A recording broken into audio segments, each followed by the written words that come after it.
Hello, ladies, and welcome to the class. So this class is on the scale of narcissism and codependence. Now, you hear me refer to this scale all the time in all of my live videos, in conversations we have. I refer to this scale a lot. And the reason why I refer to it so often is because it's so important for us to understand where we sit on this scale, because if we understand where we sit on this scale, then we can understand where it is that we need to be moving towards. So the ultimate goal is for us to be moving towards a level 1. So for most of the people that I work with, you'll be on the codependent side of the scale. I don't tend to attract people on the narcissistic side of the scale. So I'm going to take you through what all of these levels mean. Now, before I do that, what I need you to understand is that you only ever attract the level that you are on. So if you're at a level 5, you will only attract a level 5. If you become healthier because you've done some healing and you move down to a level 4 or 3, then you're no longer going to be attracted to a level 5. Now, there's different things that pop up at all of these different scenarios. So I'm going to take you through this now. So a level 5 narcissist is somebody who is okay with being physically and emotionally, possibly even financially abusive. A level 5 codependent will accept the physical, emotional, financial abuse. When I say accept, it doesn't mean that you're okay with it. What I mean is that we only ever allow the level at which we are at. So a level 5 will only allow level 5 behavior. I want to be very clear on that. I'm not saying that you accept it, that you're okay with it. What I am saying is that you only allow what you allow. If you decided that that was no longer okay by you and you moved down the scale, you would no longer attract that level, because somebody who, if we move to level 4, so level 4 is very much, you would allow emotional abuse, and the narcissist would be okay with being emotionally abusive, but you would never allow physical abuse. So the moment that he touched you, you would go, nah, I'm out. And that would be your breaking point. So can you see the difference there? Can you see how you only attract what you attract on each level? Now, level 5 to level 4 is one of the hardest ones to overcome, because level 5 is very, very hard to jump out of. Physical abuse, allowing that from your narcissist is very hard to jump out of. But here's the thing, ladies, once you have decided that it's not something that you want in your life anymore, you will never ever go back to it. Once you're done with it, you are done with it. Now, for those of you who are going, oh yeah, well, I thought I was done with it, and then I attracted another relationship and the same thing happened, what may have very well happened is you may have fallen into level 4 and then you've not really properly decided. So you've not really properly gone, this is not something that I want, and you've not done the healing to get to further down the scale. So if you found yourself in another relationship after you said that it's not something that you ever want again, it's likely that the healing hasn't happened yet. Level 4 is also one that's really tough to get out of, and the reason why I say this is because level 4 is, we don't see ourselves as being a victim to anything because it's all emotional, so there's no physical bruises to see that something is wrong. So a lot of the people that I work with are in very much level 4 and 5 narcissistic relationships, where they put up with the gaslighting, the lying, and the emotional and physical and financial abuse, and they're wanting to move down the scale. Now, level 3 is where most people sit. So it's where you look at people and they seem happy. They seem, relatively happy in a relationship. You'll sit with your girlfriends and they'll be like, oh, we're married and all the rest of it, but, he does this and this and it really bugs me. Or we're fighting about this and this.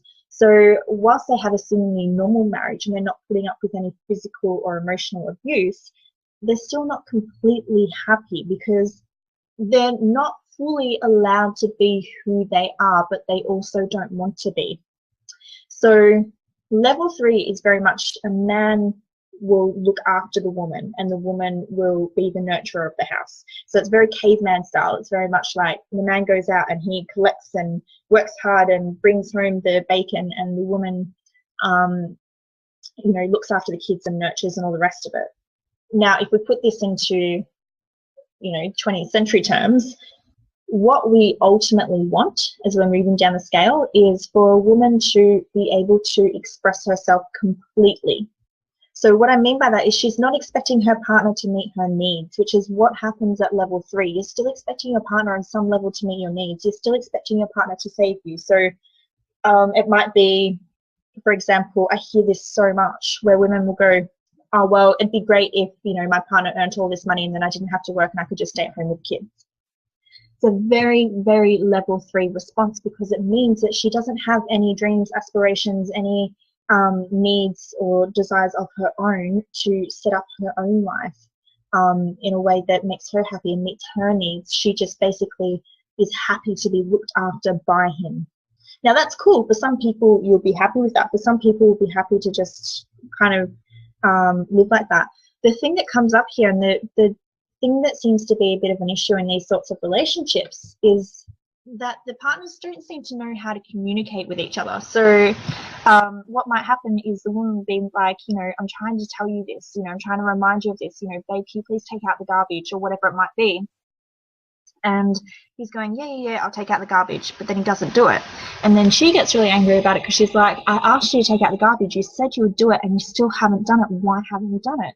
And so she gets all passive aggressive. She goes and takes the rubbish out for herself, and then they end up fighting for the rest of the night, because he doesn't understand why she couldn't just wait so that he could do it in his own good time, and she doesn't understand why he promised her something and then didn't follow through with it. So this is a very level 3 way of being in the relationship. Now, level 2 is very different.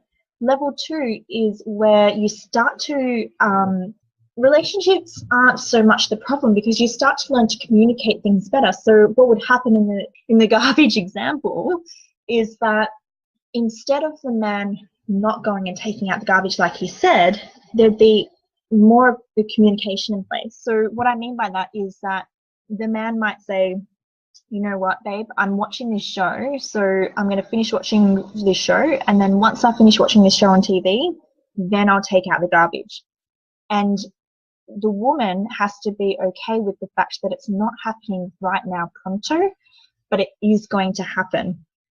So you each have your role to play in this. The role is that the woman has to take a step back and put trust and faith in the man that he is going to go and do this thing.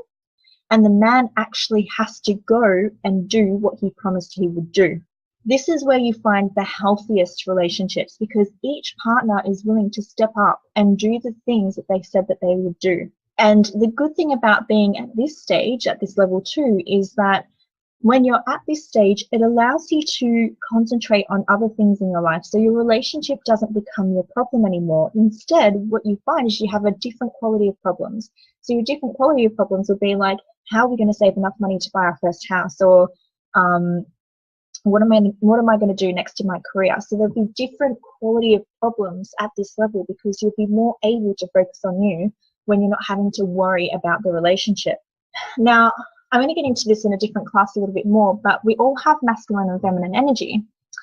And what can tend to happen here is when we're in level 3, the very masculine response is to kind of either go quiet and, go stonewalled, or to, tell you you're an idiot and, walk out the door, and then a couple of hours later come home and say, oh, I'm sorry, baby. And the level 3 response for a woman is to feel, really upset by that, to call up all of her friends, tell them all about it, and then, when he comes home, go, oh, okay, it's better now. Level 2s, what you'll find instead is level 2 will try and understand their partner's needs more. So for a woman, instead of us, when your partner goes to you, hey babe, what's wrong? And you go, no, I'm fine. And he goes, what's wrong? And you go, no, I'm fine. Even though we both know you're not fine, but you're sitting there going, no, I'm fine. And he knows as well. And so he just goes, oh, well, if you're not going to tell me, then fine, don't bother. Now, for men, they need to be able to recognize that if you're doing that, then you're probably not fine. And not a lot of men know how to do this unless they're emotionally aware. For women, what our job is to do is that we need to be able to explain rather than switch off. So for us, we need to stop going, oh no, I'm fine. We need to go, actually, I'm not okay. And I'm upset because I expected X, Y, Z, and instead this happened. And then from there should be a conversation, an equal conversation between the two of you about how that works. Now, for some people, you might be listening going, oh yeah, well, that's good and well, but you know, how many emotionally awakened men are there out in the world?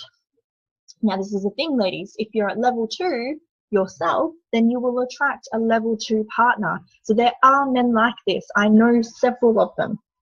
But the only reason why I know them is because I've done the work on myself to get there, to even have that kind of level of relationship myself.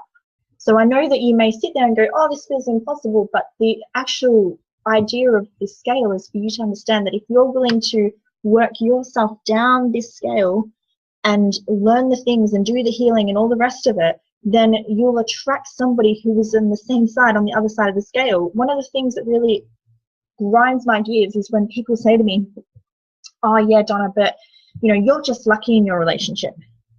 And that's actually quite disrespectful and an overstep of my boundaries. And the reason why I say that is because I did a hell of a lot of work to get to this space here. It hasn't come easily. It's been something where I've had to leave the narcissistic relationship, do all the healing, and then when I've gotten into relationships or dating afterwards, I've had to be very aware about, you know, setting my boundaries and expressing my needs and emotions whenever I needed to. And also being aware of what my partner's needs, emotions, and boundaries were, and respecting those as well. So I know right now, if you're sitting all the way over here, you might be feeling like, oh, that feels impossible. But I'm telling you, it is available to you if you're willing to do the work yourself, because you only attract, like I said at the start of this, you only attract whatever level you're at. So if you're playing around this area of the scale, you're going to attract somebody who's at this level of the scale. Whereas if you're being this person who's willing to accept this, what makes you think that somebody who's sitting over here is going to want to be with somebody who sits over here? They're not, because somebody who sits over here wants a woman who is willing to step up and say, hey, no, that's not cool by me, and hey, I need this from you. They want that, and they also want to be able to express that with you. So if you want to be with somebody who's in this spot over here, you need to be somebody who's being that person. Make sense? Trust it does. Okay, and then finally we have level 1, the power couple. Now, there's not many of these going around. So the power couple, each of the people in this couple will understand. So the man and the woman, or the woman and the woman, or the man and the man, whoever it is that I'm speaking to right now, will understand that they each have their own needs, and they need to meet them for themselves without expecting it externally. And each party to the relationship needs to be able to stand completely in their power. So what I mean by this is that the little relationship things that were an issue, you know, over here in level 3 won't be an issue anymore, because you would have worked through all of that and you know how to communicate to each other. So that's not an issue at level 1. But at level 1, what you'll find is that it will be things like, for example, see, a level 3 problem would be the man isn't comfortable with the woman earning more than him. So the woman doesn't earn any more than what her man does, because in terms of finances, because she doesn't want to override him. She still wants to be protected by him.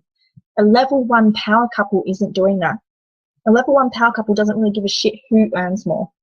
What they're doing is they're going, you know what, you go be the best version of you, I'll go be the best version of me, and let's just do this, let's rock this. And then once we've gone and done that, let's go have all of these really cool experiences together.